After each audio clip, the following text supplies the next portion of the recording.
Hello, my name's Kerry and I'm a member of the MrBruff.com writing team. Today I'm going to talk about complex sentences with non-finite verbs. A non-finite verb is a verb that stays the same no matter what the words are around it. We're going to begin by revising the complex sentence. Examples from today's video are from The Sign of the Four by Sir Arthur Conan Doyle. In our first example, Thaddeus Sholto describes the moment that his brother found some treasure which was hidden in an attic. In the centre stood the treasure chest, resting upon two rafters. Let's place an imaginary full stop here to split the sentence into two parts. In the centre stood the treasure chest makes sense by itself, so we call it the main clause. The second part, resting upon two rafters, doesn't make sense by itself because this part of the sentence doesn't tell us what was resting on the rafters. For this reason we call it the subordinate or the dependent clause. It begins with the ing form of the verb, which is a present participle.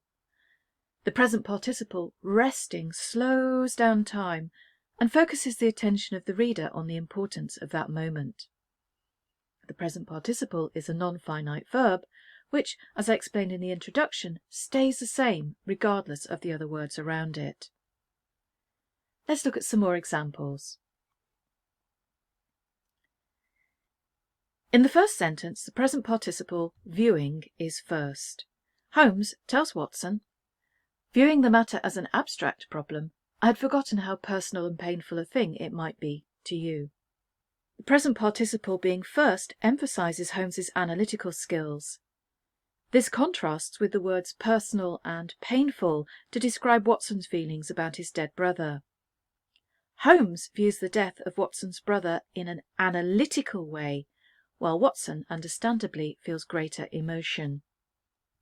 In the next example, Holmes and Watson are at Pondicherry Lodge walking up the stairs. They suspect that something has happened, and Watson describes Holmes's actions. He walked slowly from step to step, holding the lamp and shooting keen glances to right and left. The present participles emphasize Holmes's actions and remind the reader that he's an outstanding detective who misses nothing.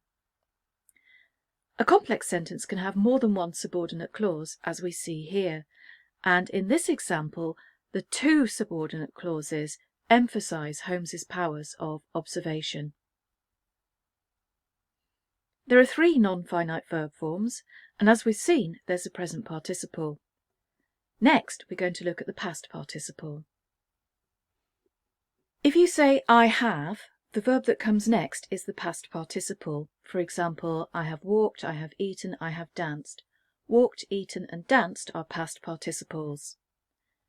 The square brackets on this page show that I've edited the original text and deliberately left words out so that I can focus on the grammar. In the first example, Dr. Watson takes the treasure chest to Mary Morstan, who's at home. She was seated by the open window, dressed in some sort of white, diaphanous material. The past participle, dressed, draws attention to her clothes. Diaphanous means light and delicate. The description of Mary Morstan is stereotypically feminine and romantic. Watson doesn't understand what kind of material it is, emphasizing the difference between men and women. The colour white emphasizes her purity and goodness and makes us think of wedding dresses. So the past participle introduces a romantic mood. The next example is completely different. Jonathan Small tells the police about his time as a prisoner abroad. Ague means fever or malaria. 20 long years in that fever-ridden swamp, all day at work under the mangrove tree, all night chained up in the filthy convict huts, bitten by mosquitoes, racked with ague, bullied by every cursed policeman. The list of past participles mirrors his anger and quickens the pace because it creates a very fast rhythm. Our last non-finite verb is the infinitive. The infinitive is the verb before you do anything to it, for example, to stand, to sit, to read. The infinitive is often used to emphasize reasons for doing something. Here, Holmes has explained his deductions about something to Watson, and Watson states, "I nodded to show that I followed his reasoning." The infinitive to show emphasises Watson's reasons for nodding.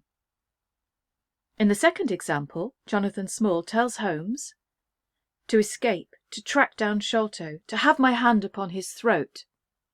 That was my one thought. The subordinate clauses with the infinitives are first. These emphasise actions and consequences. It's revenge that's kept him going. I hope that you've enjoyed this video. If you'd like to buy a copy of Mr. Bruff's Guide to Grammar, I've put the link in the description below. In the meantime, please like, subscribe and share, and I'll see you in the next video.